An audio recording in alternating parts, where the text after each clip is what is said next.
হয়তো আপনি বললে বিশ্বাস করবেন না, MT-15 এমন একটা বাইক, এই বাইকটাতে স্টিকার মডিফাই করলে মারাত্মক একটা লুক চলে আসে। এই বাইকটা এমনিতেই দেখতে সুন্দর, তারপরেও স্টিকার মডিফাই করে আরও সুন্দর তৈরি করা যায়। দেখতে পাচ্ছেন এটা একটা সুরমা কালারের MT-15, যেটা আমরা রেড কালারের মডিফাই দিয়ে একটা আনকমন লুক দিব।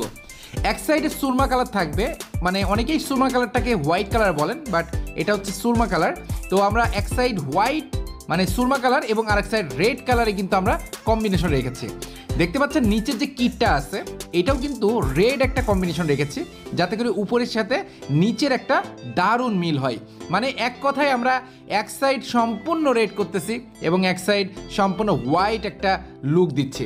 এবং দেখতে পাচ্ছেন ব্যাক প্যানেল যেটা আছে এটাও কিন্তু আমরা রেড কালার স্টিকার করেছি এবং মাঝখানে একটা হোয়াইটের ভিতরে দারুণ একটা ডিজাইন দিব, যেটা আপনি দেখতে পাচ্ছেন পাশে রেড কালার, ওই সাইডে ব্ল্যাক কালার এবং মাঝখানে একটা নতুন ডিজাইন আমরা ক্রিয়েট করতেছি। এবার এর মাঝখানে যদি আপনার কালো বর্ডার শেপ দেওয়া হয়, দেখতে পাচ্ছেন একটা খাসকাটা লুক কিন্তু অলরেডি চলে আসছে। হেডটা কমপ্লিট করার পর ফাইনাল কিন্তু এরকম দেখা যাচ্ছে। এখন আমরা নিচে যে মাঠগার্ডটা আছে এটাও কিন্তু আমরা হোয়াইট কালার করছি, তবে শুধু হোয়াইট কালার না, আশেপাশে রেড কালারও কিন্তু আছে এবং উপরে যে লুকটা করলাম নিচেও কিন্তু সেম একটা লুক দিব। বুঝতে পারছেন কতটা আনকমন একটা ডিজাইন হতে যাচ্ছে। একটা হার্টবিটের মতো যে লোগোটা আছে অনেকটা সেরকম বলতে পারেন।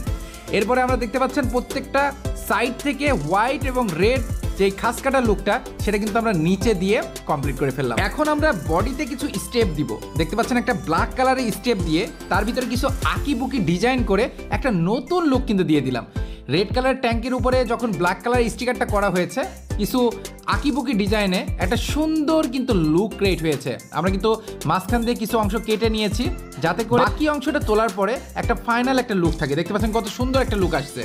এইবার উনি কিছু কাস্টম নেম দিয়েছিল, সেগুলো কিন্তু আমরা লাগাই দিচ্ছি এবং হোয়াইটের পাশেও কিন্তু ব্ল্যাক কালারে কিছু বর্ডারও কিন্তু স্টিকার করা হয়েছে, হেই BBZ। তো এরকম টাইপের একটা স্টিকার উনি চয়েস করেছেন, তো ওনার স্টিকারটা আমরা কাস্টমাইজভাবে এটা লাগাই দিয়েছি। দেখতে পাচ্ছেন কত সুন্দর একটা লুক ক্রিয়েট হয়েছে। তো আমাদের মোটামুটি সম্পূর্ণ কাজ করা কমপ্লিট। এখন আপনারা চলেন ফাইনাল লুকটা দেখবেন। দেখতে পাচ্ছেন বাইকটার ফাইনাল লুক আনার পরে এতটাই সুন্দর হয়েছে যেটা ভাষায় প্রকাশ করার মতো না। আমরা মডিফাই করে আমরাই ক্রাশ খাইছি। তো আপনি যদি রিয়েল কোনো বাইকার হয়ে থাকেন অবশ্যই এই বাইকের মডিফাই দেখে আপনার ক্রাশ খাইতেই হবে। আপনাদের দোয়া এবং ভালোবাসাতে বাইক মডিফাইয়ে বাংলাদেশের মধ্যে টপ 1 পজিশনে বর্তমানে আরাফাত মোটো গ্যাজেট রয়েছে। তো আপনার বড় বাইক হতে পারে, ছোট বাইক হতে পারে, যে কোনো বাইক নিয়ে আমাদের শোরুমে চলে আসতে পারে। আমরা আমাদের মনের মতো করে আনকমন লুকে আপনার বাইকটাকে সাজাই দিব। যদি কোনো ইনফরমেশন দরকার হয় অবশ্যই উপরে দেওয়া যে হোয়াটসঅ্যাপ নাম্বার আছে ওখানে এখনই যোগাযোগ করুন। ধন্যবাদ সবাইকে।